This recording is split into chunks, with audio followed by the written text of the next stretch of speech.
Hello મિત્રો, મારી YouTube ચેનલમાં આપ સર્વનું હાર્દિક સ્વાગત છે। આજે આપણે ધોરણ 5 સ્વાધ્યાય પોથી ભાગ નંબર 5 વિષય ગણિત એકમ 12 છે સ્માર્ટ ચાર્ટ। આ એકમનું આજે આપણે સંપૂર્ણ સોલ્યુશન જોવાના છીએ।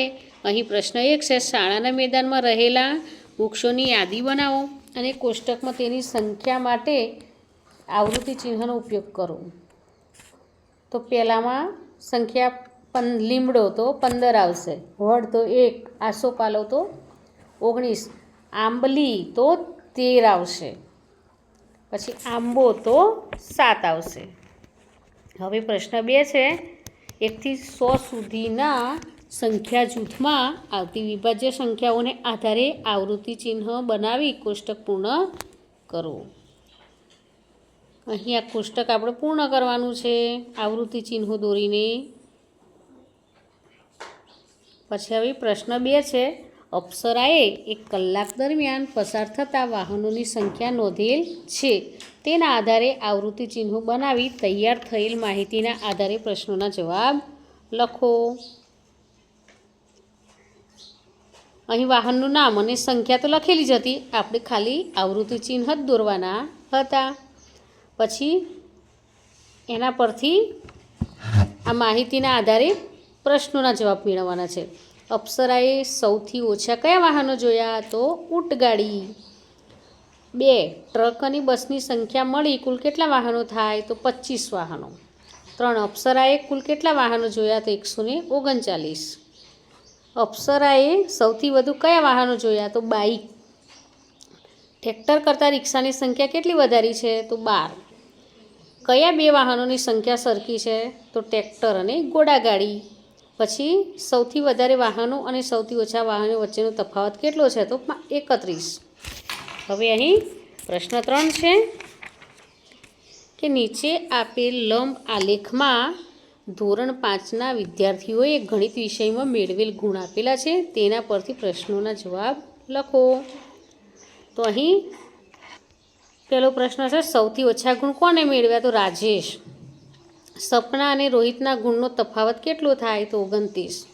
રોહિત કરતાં વધારે ગુણ કોને મેળવ્યા છે? તો 53। રાજેશ કરતાં વધારે અને નિતેશ કરતાં ઓછા ગુણ કોને મેળવ્યા? તો હેતલ અને સપના।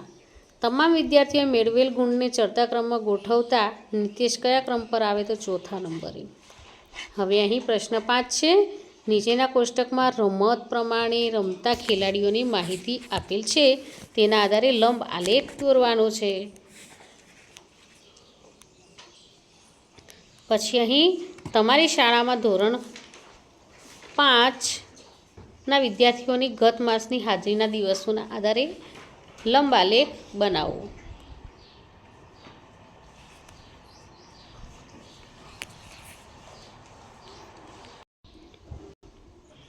હવે પ્રશ્ન 6 છે, ધોરણ 5ના વિદ્યાર્થીઓને ભાવતી મીઠાઈની માહિતી આપેલ છે, તેના આધારે પાઈ ચાર્ટ બનાવો।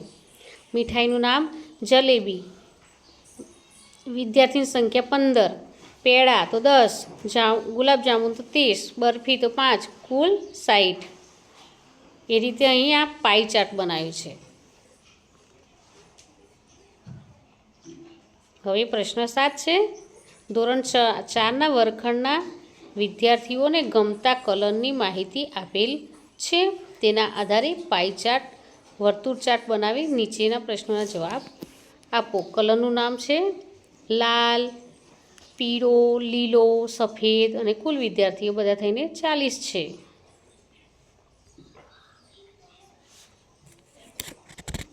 પછી એના પરથી આપણે પ્રશ્નોના જવાબ લખવાના છે કે કુલ વિદ્યાર્થીઓમાંથી અડધા ભાગના વિદ્યાર્થીઓને કયો કલર ગમે છે? તો સફેદ। કુલ વિદ્યાર્થીઓમાંથી ચોથા ભાગના વિદ્યાર્થીઓને કયો કલર ગમે છે? તો પીળો। કયા 2 કલર સરખા વિદ્યાર્થીઓને સરખા ભાગમાં પસંદ છે? તો લીલો અને લાલ। તો મિત્રો, અહીં આ વિડીયો પૂરો થાય છે। જો તમને આ વિડીયો ગમ્યો હોય તો લાઇક, શેર અને સબસ્ક્રાઈબ ચોક્કસથી કરજો, અને હા, જેને જરૂર હોય તેને શેર પણ કરજો। બાય।